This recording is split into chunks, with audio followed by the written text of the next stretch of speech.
Assalamualaikum warahmatullahi wabarakatuh. Alhamdulillah, wassalatu wassalamu ala rasulillah. Sahabat Ummahat, alhamdulillah bertemu kembali dalam perbincangan tentang bunga bank. Dalam topik ini nanti akan kita lanjutkan dengan pembahasan tentang transaksi perbankan lainnya yang populer di masyarakat, yaitu jual beli kredit, deposito, dan investasi. Sahabat, sebenarnya banyak ulama yang sepakat tidak memandang bunga bank sebagai riba dan bunga bank halal. Yang saya sebut ini hanya beberapa ulama saja. Pertama, Syekh Ali Jum'ah Muhammad Abdul Wahab. Beliau adalah mufti resmi Mesir dan guru besar usul fikih Universitas Al-Azhar Kairo. Menurut beliau, disebut riba jika transaksi berupa hutang piutang yang terdapat tambahan atau manfaat di dalamnya. Sedangkan transaksi bank tidak demikian. Transaksi bank sebenarnya bukanlah bentuk qard atau utang piutang, melainkan tamwil, yaitu atau pembiayaan, dan sistem investasi. Bank mengumpulkan dana dari masyarakat, lalu menginvestasikannya dalam bentuk pembiayaan pada masyarakat juga. Jadi sebenarnya tidak ada bunga hutang atau faidah. Tapi yang ada adalah sistem bagi hasil dari keuntungan pembiayaan. Kedua, Syekh Muhammad Sayyid Tantawi. Beliau adalah Grand Syekh Al-Azhar Kairo dan Mufti Republik Mesir. Dalam bukunya Muamalat al-Bunuk wa Ahkamuha Asy-Syar'iyyah yang dikutip oleh Profesor Huzaimah almarhumah, maksudnya Syekh Tantawi menjelaskan bahwa bunga bank bukan termasuk riba. Namun, beliau sangat berhati-hati dalam melihat bunga bank. Jika kita menabung dengan tujuan menitipkan uang di bank atau sebagai pinjaman untuk bank, maka kita tidak boleh mengambil keuntungan dari bank. Nah, keuntungan tersebut termasuk riba yang diharamkan. Mengapa? Karena kalau niatnya menitipkan uang, justru kita yang harus membayar ke pihak bank sebagai biaya jasa menjaga titipan uang kita. Demikian pula dengan niat pinjaman. Kelebihan pengembalian juga termasuk riba. Tapi jika kita menyerahkan uang kita kepada bank dengan tujuan investasi atau perwakilan pengelolaan harta, maka bunga dari bank adalah halal karena merupakan bagi hasil atas usaha. Menurut Tantawi, setiap transaksi yang dilakukan dengan kerelaan dan tanpa unsur paksaan oleh kedua belah pihak serta tidak mengandung unsur tipuan, tidak ada eksploitasi, kezaliman atau hal lain yang diharamkan Islam, berarti adalah transaksi yang halal dan labanya pun halal. Demikian dijelaskan dalam buku Bunga Bank Halal. Ulama ketiga adalah Muhammad Abduh, wafat 1905. Beliau adalah salah satu tokoh senior kebangkitan Islam modern yang menjadi inspirator banyak gerakan pembaruan di berbagai negara. Dalam karya tafsirnya Al-Manar, beliau menyatakan, bukan termasuk riba orang yang memberikan harta kepada orang lain yang dipinjami dengan perjanjian mendapatkan bagian tertentu dari usahanya. hal ini tidak menyalahi kaidah dalam menentukan bagian tertentu, baik labanya sedikit atau banyak. Karena transaksi seperti ini sangat bermanfaat bagi pelaku usaha dan pemilik modal. Muhammad Abduh pernah ditanya, apakah bunga yang diambil oleh lembaga bantuan itu halal? Beliau menjawab, tidak termasuk riba. Tidak termasuk riba yang diharamkan. Karena transaksi tersebut sangat bermanfaat bagi kedua pihak. Keadilan Allah tidak akan mengharamkan transaksi yang bermanfaat bagi pengelola dan pemilik modal. Allah hanya akan mengharamkan sesuatu yang merugikan. Ulama keempat yang menghalalkan adalah Syekh Abdul Wahab Khalaf, wafat 1956. Beliau adalah seorang ulama, ahli hadis, ahli usul fikih, dan ahli fikih dari Mesir yang pernah diangkat menjadi hakim di Mesir.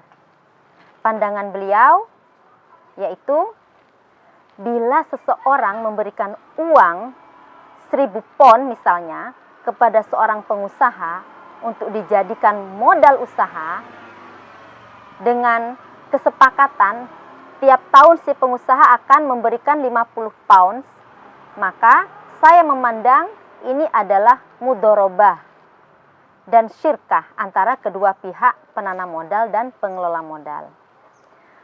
Penentuan jumlah bagi hasil di awal secara transparan justru menjadi keabsahan transaksi mudorobah. Karena untuk menghindari munculnya perseteruan antara kedua belah pihak. Mungkin karena buruk sangka atau karena ketidakjujuran salah satu pihak misalnya. Contohnya, pengelola modal berkata, aku hanya dapat keuntungan 100 pon.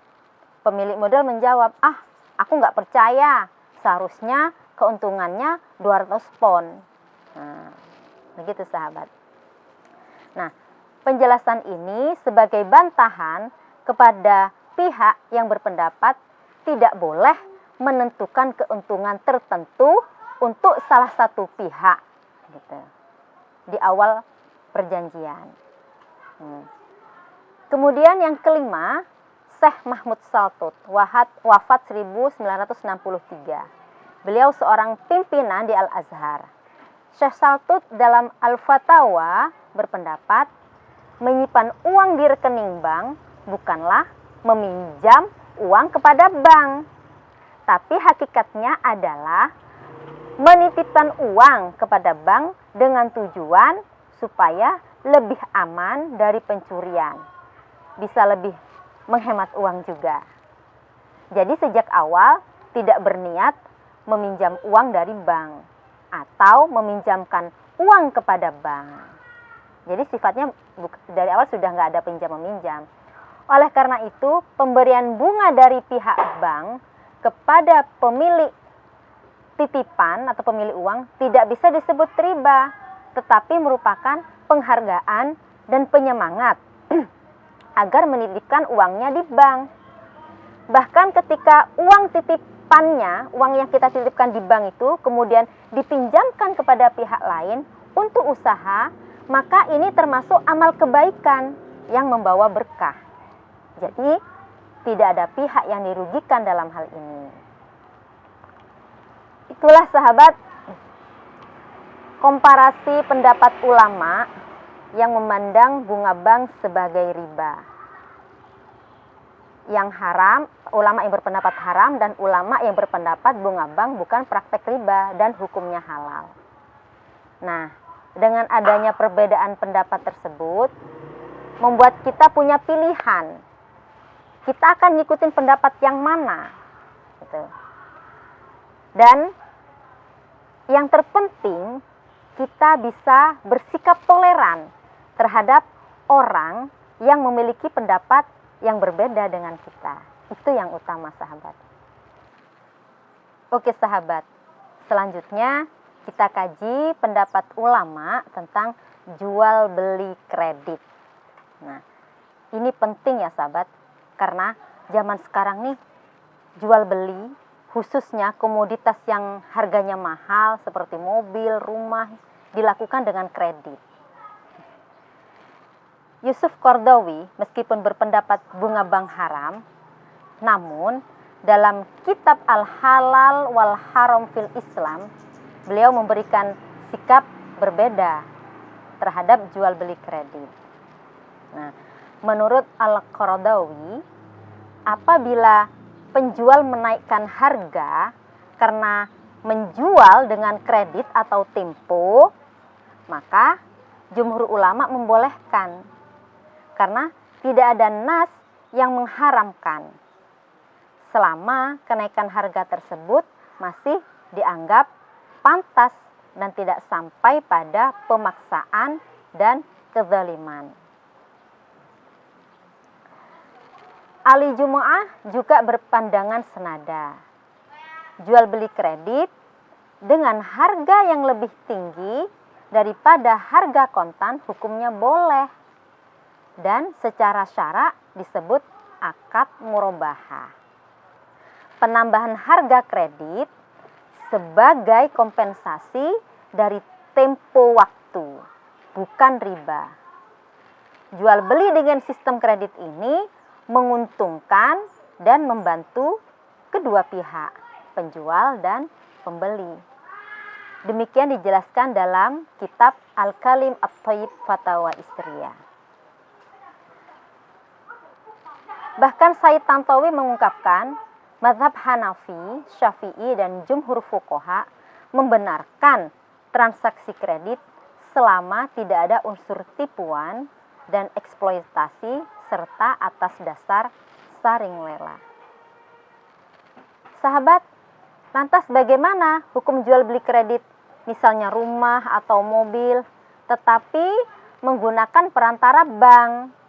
Nah, ini menurut ahli Jumu'ah jaizun syar'an, boleh secara syara, karena walaupun bentuknya pinjaman ke bank, namun pada hakikatnya adalah akad jual beli. Innahu fi haqiqatihi bai'u bit taqsid. Pada hakikatnya adalah jual beli. Bank hanya sebagai mediator saja. Sahabat ummahat, selanjutnya bagaimana hukum deposito dan investasi?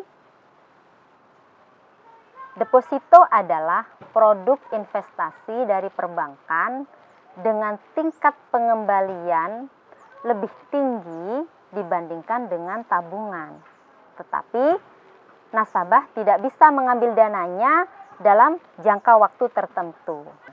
Deposito umumnya dipilih sebagai instrumen investasi dengan risiko rendah yang termasuk dalam jaminan LPS. Nah, demikian definisi yang saya kutip dari Money Kompas ya sahabat. Dari definisi tersebut, maka deposito adalah salah satu instrumen investasi. Nah, investasi atau kerjasama antara pemilik modal dan pengelola modal oleh fuqaha disebut mudharabah atau qirab. Ustadz ahli Jumu'ah berpandangan dalam kerjasama antara pemilik modal dan pengelola modal tidak boleh menentukan sejumlah keuntungan. Misalnya, kamu harus menyerahkan kepadaku keuntungannya sebesar 5 juta misalkan. Yang boleh itu menurut ahli Jumu'ah yaitu menyepakati besaran persentase dari keuntungan yang akan dibagi. Misalnya, pengelola modal berkata, aku akan memberimu 50% dari keuntungan. Demikian disebutkan dalam kitab Al-Kalim At-Thayyib. Jadi nominal pembagian hasilnya bisa berubah-ubah tergantung keuntungan yang diperoleh. Misalnya keuntungan 100 juta, berarti 50%-nya adalah 50 juta. Tapi kalau keuntungannya 200 juta, berarti bagi hasilnya 100 juta. Nah, sahabat, tapi berbeda pendapat dengan Said Tantowi. Said Tantowi memiliki argumentasi yang sedikit berbeda. Perjanjian dan kesepakatan dalam deposito misalnya nih ya, biasanya ya, Transbank akan memberikan bunga 5% dari jumlah modal yang diinvestasikan selama 6 bulan misalnya. Itu hukumnya boleh. Meskipun pembagian hasil itu sudah ditentukan di awal. Itu sah-sah saja. Karena sudah melewati proses saling ridho di antara kedua pihak. Dan tidak ada nas yang melarang itu. Selain itu, penentuan persentase bunga atau bagi hasil sudah melalui beberapa kajian dan analisis bank, sehingga pihak bank merasa yakin mampu memberikan sejumlah bunga atau bagi hasil. Nah, itu sudah berdasarkan pengalaman bank ya. Jadi Ali Jumaah dan Said Tantowi sepakat bunga deposito itu halal karena dianggap sama dengan investasi. Namun, mereka berbeda pemikiran tentang bagaimana mekanisme membagi hasil usaha. Kalau Ali Jumaah itu persentase dari keuntungan, kalau Said Tantowi persentase dari modal. Sahabat, yang kita perbincangkan tadi adalah ijtihad ulama Timur Tengah. Nah, bagaimana fatwa ulama Nusantara tentang bank? Musyawarah Nasional Alim Ulama Nahdlatul Ulama di Lampung tahun 1992 menghasilkan 3 pendapat. Pertama, bunga bank sama dengan riba secara mutlak, sehingga hukumnya haram. Kedua, bunga bank tidak sama dengan riba, sehingga hukumnya boleh. Pendapat ketiga, bunga bank hukumnya subhat. Sahabat, ulama yang berpendapat bunga bank bukan riba memberikan beberapa catatan dari hasil Munas NU ya. Pertama, bunga utang konsumtif itu sama dengan riba, hukumnya haram. Tapi kalau bunga utang produktif tidak sama dengan riba, hukumnya halal. Kedua, bunga yang diperoleh dari tabungan giro dan deposito tidak sama dengan riba, hukumnya halal. Ketiga, bunga bank tidak haram kalau bank itu menetapkan tarif bunganya terlebih dahulu secara umum. Demikian saya kutip, ini hasil Munas NU ya. Kemudian bagaimana menurut Muhammadiyah? Pendapat Muhammadiyah. Nah, Majelis Tarjih dan Tajdid PP Muhammadiyah pada tahun 2006 berfatwa bahwa bunga atau interest adalah riba. Karena pertama, merupakan tambahan atas pokok modal yang dipinjamkan. Padahal Allah berfirman, jika kamu bertaubat dari mengambil riba, maka bagimu pokok hartamu.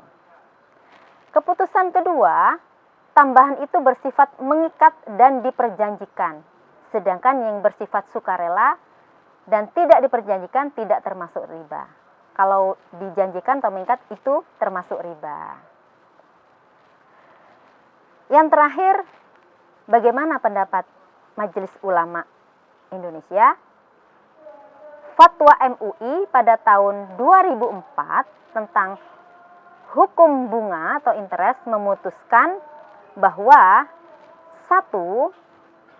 Praktek pembungaan uang saat ini telah memenuhi kriteria riba yang telah ada pada zaman Rasulullah SAW, yaitu riba nasi'ah. Kedua, praktek pembungaan tersebut hukumnya adalah haram, baik dilakukan oleh bank, asuransi, pasar modal, pegadaian, koperasi, dan lembaga keuangan lainnya, maupun dilakukan oleh individu. Bagaimana kalau terpaksa bermuamalah dengan lembaga keuangan konvensional? Ketentuannya adalah 1. Untuk wilayah yang sudah ada kantor atau jaringan lembaga keuangan syariah dan mudah dijangkau, mudah diakses, tidak boleh melakukan transaksi yang didasarkan kepada perhitungan bunga. Kedua, untuk wilayah yang belum ada kantor atau jaringan perbankan syariah, diperbolehkan melakukan kegiatan transaksi di lembaga keuangan konvensional berdasarkan prinsip darurat atau hajat. Nah, demikian sahabat, pendapat ulama di negara-negara lain, ulama internasional maupun nasional. Ini adalah ijtihad para ulama kontemporer tentang bunga bank. Sepertinya saya tidak perlu membuat kesimpulan ya, karena pemikirannya sangat beragam. Silahkan memilih akan mengikuti hasil ijtihad yang mana sesuai dengan kemantapan hati. Semoga bisa memperluas wawasan kita, memperluas pemahaman kita, sehingga semakin paham kita semakin toleran. Wallahu a'lam bishawab. Mohon maaf atas segala kekurangan. Wallahul muwaffiq ila aqwamit thoriq. Wassalamualaikum warahmatullahi wabarakatuh.